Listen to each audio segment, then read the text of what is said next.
2018 metų filmas Mary Queen of Scots. You would do well to watch your words. I will not be scolded by my inferior. You're inferior. If you murder me, you murder your sister. And you murder your queen. How did it come to this?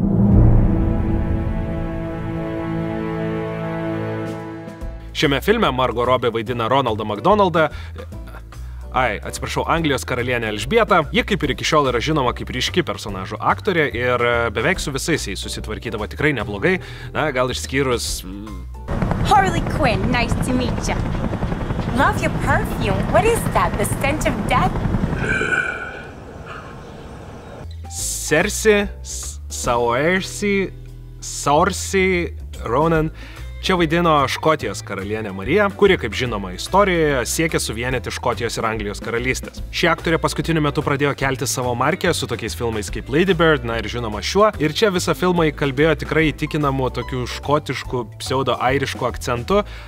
Kodėl aš tai paminiu, nes dažnai aktoriai su akcentais ir ypatingai kalbėdami kitomis kalbomis skamba labai keistai. Ko gero nesu girdėjęs amerikiečių aktoriaus, kuris taisyklingai kalbėtų, pavyzdžiui, rusiškai. Čia kai kurių personažų taip pat buvo iškraipyta šiek tiek ir lotynų kalba. Neprimetu, kad žinau, kaip turėtų skambėti lotynų kalba, nes niekas techniškai negali žinoti, kaip jinai iš tikrųjų skambėjo. Tačiau aš savo lotynų kalboje noriu šiek tiek itališkumo. Esse domine patria, esse dominus cade. O čia viskas buvo taip labiau... Buongiorno. Čia yra kostiuminė drama. Ir kostiumai, setai, visos pilis ir apskritai visa filmo išvaizda buvo... Very good. Aš nežinau, kodėl italą padariau. Taip pat apart to pastebėjau šiame filme, kad yra daug labai gražių kadrų, kur viename šone yra susėdę visi personažai, tada koks vienas žmogus sėdi kažkur kitame kampe ir daugybė tuščios erdvės. Čia man labai pravertė turėti mokslo premiją apdovanotą mamą menotyrininkę, kuriai nusiuntęs kelis filmo kadrus, sužinojau, kad visų tų gražių kadrų kompozicija buvo daroma pagal ankstyvojo baroko paveikslus. Dėl to netgi pats paprasčiausias veiksmas, kaip tarkim du personažai besikalbantis, atrodydavo labai gražiai ir sinematiškai. Taip pat filme buvo nepatingėta parodyti tuometinės politikos dilemas ir čia filmo pliusai kaip ir pasibaigė. Filmas taip pat yra šiek tiek pasiklydęs savo stilistikoje, nes vieną iš karalienės Elžbietos patarėjų ir ambasadorių, Tomą Randolphą, čionais vaidina juodaodis. Filmo režisierė Josie Rourke užsiminė, kad jai atsibodo matyti kostiuminės dramas, kuriuose visus personažus vaidina baltaodžiai. Tikrai galiu pasakyti nuo širdies, kad su istorijos stilizacija pagal save neturiu absoliučiai jokios problemos. Quentinas Tarantino tą darė su Inglourious Basterds. Tačiau jo visas filmas laikosi šios stilistikos ir tu priemi šią fantaziją ir ją tiesiog ramiai žiūri. Šiame filme viskas buvo kaip absoliučiai klasikinė kostiuminė drama, tiesiog poroje rolių buvo juodaodžiai arba azijiečiai. Ir jeigu režisieriai ir studijai būtų jau taip atsibodę matyti vien baltaodžius vedančiose rolėse, jie būtų pačią Mariją ir Elžbietą padarę juodaodėmis. Tačiau čia mes vėl pamatėme tą klasikinį studijų tokį būkime liberalūs, bet ne per daug liberalūs pasirinkimą. Link filmo pabaigos pastebėjau, kad realiai visi baltaodžiai heteroseksualūs vyrai filme yra išdavikai, žudikai, visokiausi manipuliatoriai ir šiaip tiesiog blogi žmonės. Vienintelis teigiamas vyras personažas visame filme buvo tamsiaodis transseksualas. Tikrai nenoriu pradėti jaudrinti bereikalingos diskusijos apie feminizmą, tačiau aiškiai matėsi, ką režisierė nori pasakyti savo filmu.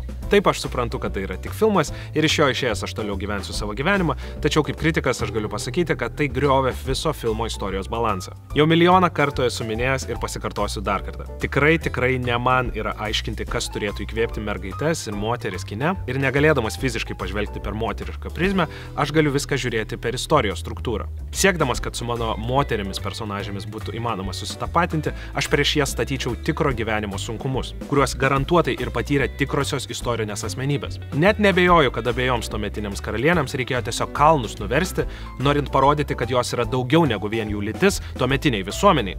Tačiau jeigu tu visus baltaodžius heteroseksualius vyrus savo filme darai tiesiog.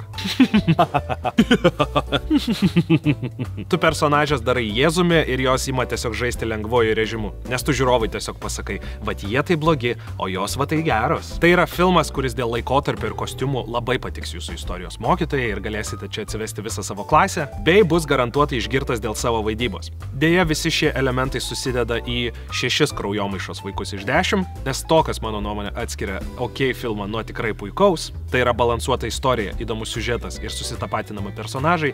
Deja, čia nėra. Ačiū visiems, kad žiūrėjote dar vieną mūsų trumpą recenziją. Nepamirškite sekti manęs Instagrame @klajumas bei prisijungti prie mūsų Facebook grupės Pasiūlyk man filmą. Iki.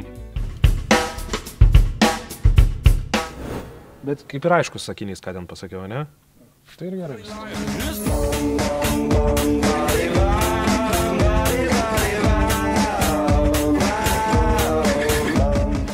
Very good. Don't swing on niggas, they got bad behavior. My 415s woke up the neighbors. Interior crocodile alligator. I drive a Chevrolet movie theater.